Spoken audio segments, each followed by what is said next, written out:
Loris Chica. Well, Mariana, pinag-aagawan talaga ng dalawang gwapong boys na sina Danay Pangilinan at Maya.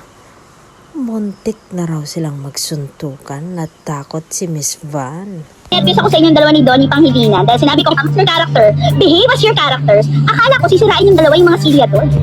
Akala ko magsusuntukan kayong dalawa ni Donnie Pangilinan kasi sineryoso niyo yung mga role nyo. So talagang nung naghahamon na ng ganun, sabi ko kay Direk, Chad, patigilin mo na, baka magbayad tayo dito sa venue kasi sirain nila yung mga upuan. Acting lang naman, di ba? Pero kung seryoso, ano ba yun? Anong laban nila sa'kin? May gusto ko mang iba, sa akin di na bali. Isang tawag lang naman yung atensyon mo na babaling. Hindi mo pa ako kilala kaya mo lang